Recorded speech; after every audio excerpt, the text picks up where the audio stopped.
Hello and welcome to Lovely English Stories. This story is written for upper, intermediate to advanced English learners. Ready? Let's get started. B2 C1 English Story Bossy Boots. When Simone was a child, she always wanted to be a queen.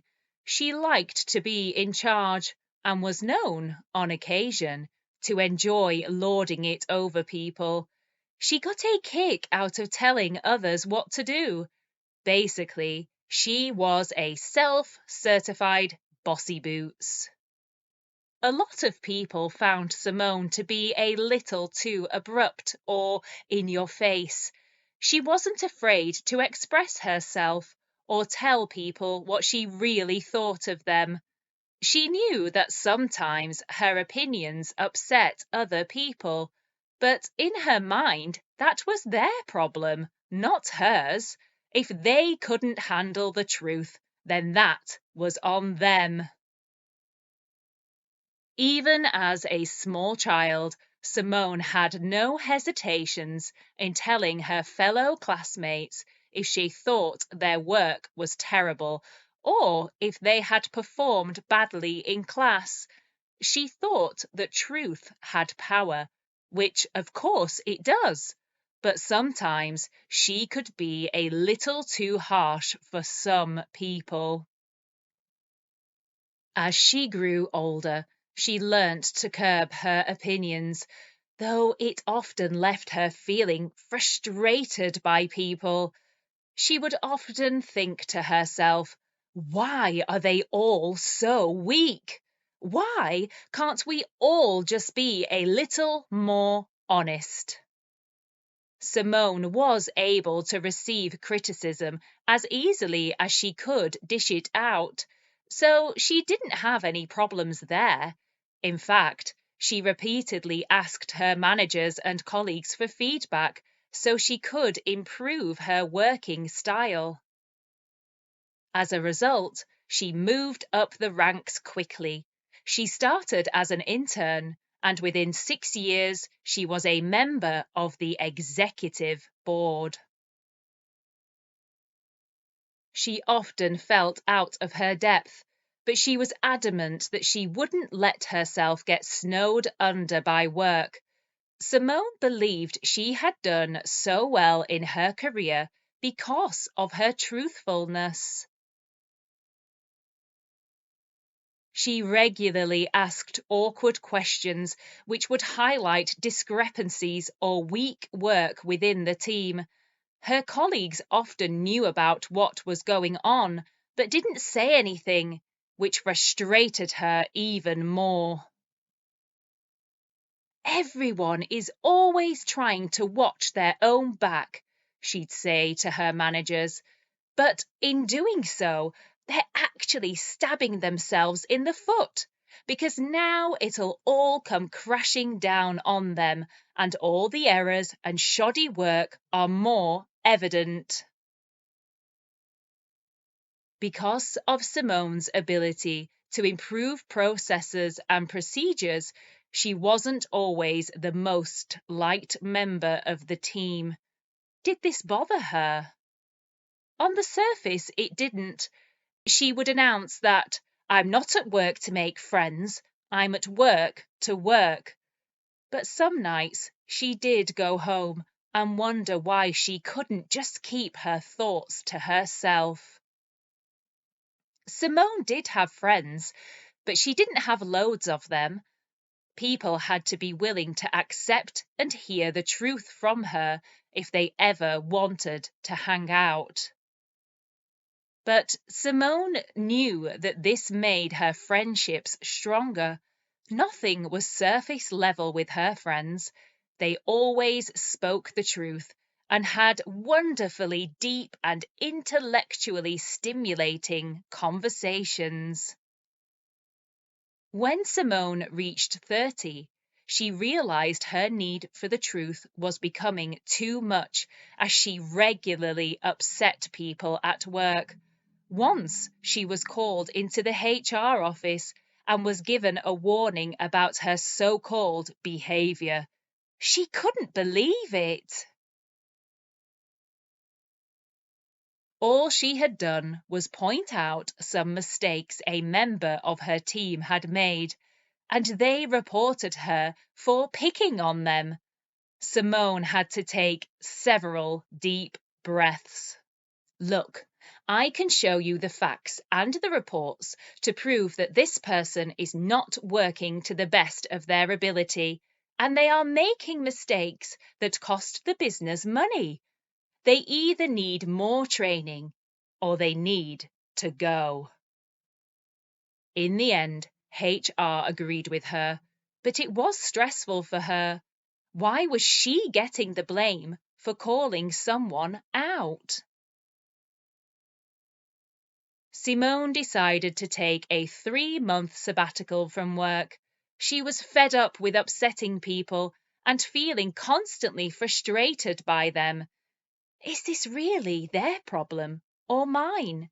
She would often ponder to herself. She decided to visit her family for 2 weeks, and then she set off on a 2.5-month adventure. First, she visited her best friend in London. Even though she slept on their sofa, she felt relaxed and began to let the stresses of work slowly wash off her.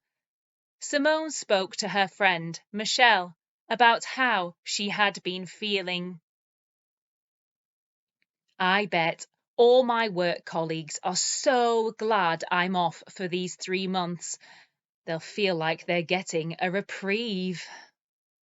Michelle didn't hold back and decided to tell her the truth. You might be right there, Sim. If you're always causing aggro for them, they'll be glad of a break. I mean, I get that it annoys you when you find mistakes and stuff, but if you keep bringing it up, then people will be nervous to collaborate with you. Simone mulled this over. The thing is, I'm trying to make them better. If they only took the feedback and admitted to their failings, they do so well at work. Michelle thought about this for a few moments as she made them both a cup of Earl Grey. I get where you're coming from, Sim, but see it from their perspective. You go in every day and pick apart their work. Maybe they're trying really hard, but their best is never good enough for you. Imagine how you'd feel if that were you. I hope you don't mind me saying this. I'm just trying to play devil's advocate here. Simone and Michelle drank their tea and talked about Simone's work habits in depth. It felt like an epiphany for her. All this time she thought her directness and honesty were being used to help people, but the reality was that her colleagues probably saw it in a different light. Simone started to feel guilty and upset. She didn't want her team to think badly of her. She decided to research into different personality types and the ways she could interact with her team to still get results without upsetting them. It's all about compromise, Sim, said Michelle. Yes, you want to be direct and tell them what they're doing wrong, but in doing so, you might hurt their self-esteem, and in the long run, they might just think, oh, sod it, nothing I ever do is good enough for her, and they'll lose their motivation for the job. Simone went to bed that night with a lot on her mind. The following day, she went for a run with Michelle along the Thames. The fresh air helped to clear her mind, and she realized she needed to make some big changes in the next few months. She wanted to go back to the office and be an inspiring manager, not a terrifying one who seemingly criticized everything her team did. Simone signed up with a careers coach and enrolled on several online courses on how to be an inspirational leader and how to use her truth for good. The rest of the time she would spend exploring the UK and everything it had to offer. She thought to herself how it's funny that she has travelled around the world, but there were so many parts of her home country that she had never seen or visited. Being the overly organised person she was, Simone set out her calendar with a rundown of days she would use for relaxation and days she would use for her own personal development. She was determined to use her time wisely. She wanted to go back to the office as someone who was approachable and trustworthy. She didn't want to be the intimidating, bossy boss. Simone spent a few more days with Michelle in London before setting off on her journey around the country. The weeks flew by as she met up with old university friends and travel buddies. She spent her evenings cuddled up in bed, reading self-development books, watching webinars and tutorials, and completing exercises for short courses. She felt shattered, but in the best possible way. She realized that being honest and direct could be a huge positive aspect of her personality, but only if she used it in the right way. She had slipped into the habit of using her directness as a critique rather than advice, and she realized now how hurtful that could be for others. She was determined to make amends. During her 3 months off, Simone travelled through Somerset, Devon, Cornwall, Wales, Derbyshire, Cumbria, and some of Scotland. She arrived home feeling replenished, yet apprehensive to go back to work. She hoped to change her ways and become an inspirational leader. The night before her first day back at work, Simone took a long bath and tried to relax. She realized that her team might be doing the same thing, and she hated the thought of them dreading her return. She wanted to start this new chapter off on the right foot. The next morning, she stopped at the local bakery before heading into the office. She bought biscuits, cakes, and savoury goodies for her team.